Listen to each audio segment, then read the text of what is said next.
If you're thinking about selling your business in 2026, then hey, this is a good video for you to watch. I'll break down a report from Axial, and it goes through what buyers on their platform are telling them that they're looking for when they're going to buy a business. Okay, so let's take a look at it. And again, this is what I highlighted here.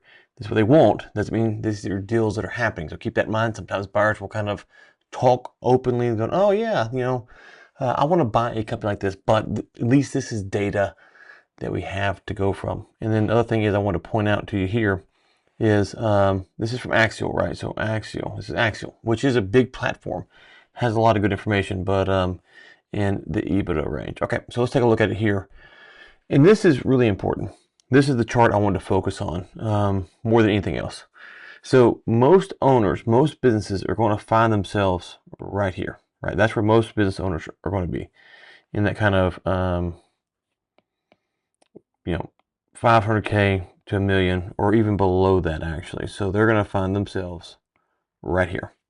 Now, if that's you, who are you going to sell to? More than likely an individual investor, right? That's the most likely person that's going to buy your business.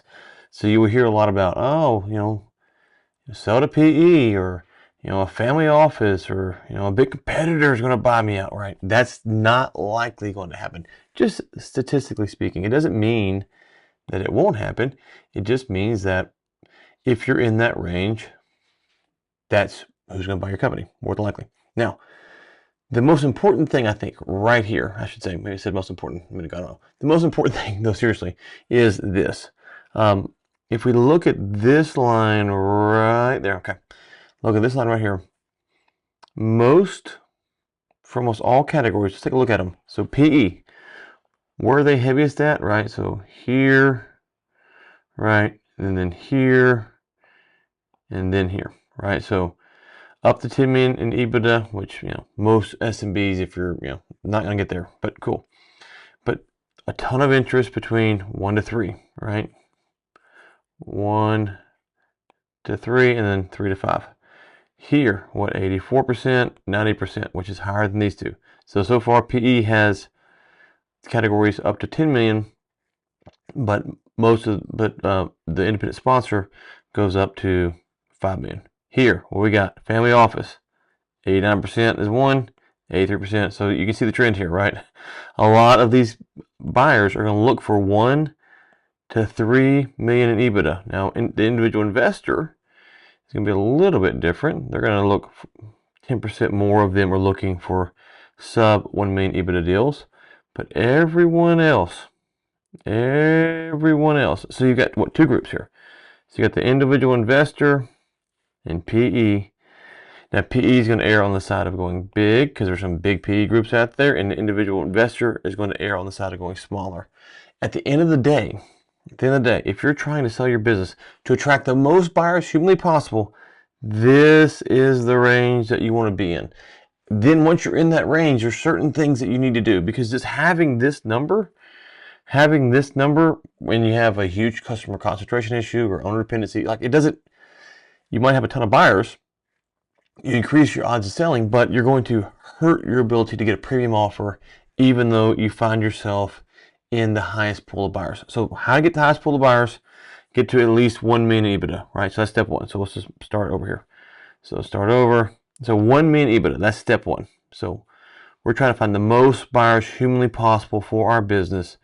We're going to do one thing, and that's get to $1 million EBITDA. And I always recommend to owners, don't calculate EBITDA yourself or your SDE. Have a third party take a look at it, because I'm not saying it's impossible, but rarely do I find that owners calculate it right. And this isn't me selling my book. Like, I can tell you people to talk to, but don't do it yourself. So step 1 is, we got to say, if we want to get to the most buyers possible, we want to get to 1 million EBITDA, right? EBITDA.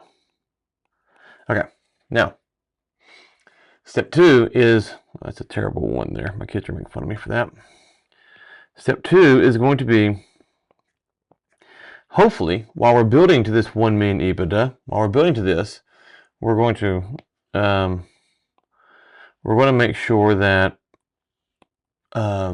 we've built out a sellable business, a valuable business. If you get to this spot, the odds are you can sell. I don't know what's going on here with this auto. I don't even know what this is doing now. Odds are you can sell, but you want to build out a business that has low customer concentration, and has low owner dependency. You know, the owner can remove himself from the business. You want to look at all these things that make the business more valuable, because your goal to sell your company is to get into this range. And then once you're in that range, what you don't want to do is work so hard to get in there that you're in there and you're going, oh man, this is great. And then you find out that, oh man, the things that you did to get there actually hurt your business valuation. And that's what you see a lot of times.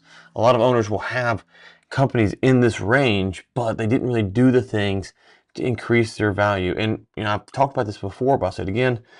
We talk about multiples, so we'll take that EBITDA and you'll multiply it for your industry, you know, where you're at, stuff like that. But it kind of is tricky, because let's just say you might hear our companies in your industry might trade for 3 to 5x, and you go, oh, 3 to 5x, that's a small number, right? Well, if you're kind of doing that 3 million, so 3 times 3 is 9. That's right? And then 3 times 5 is 15.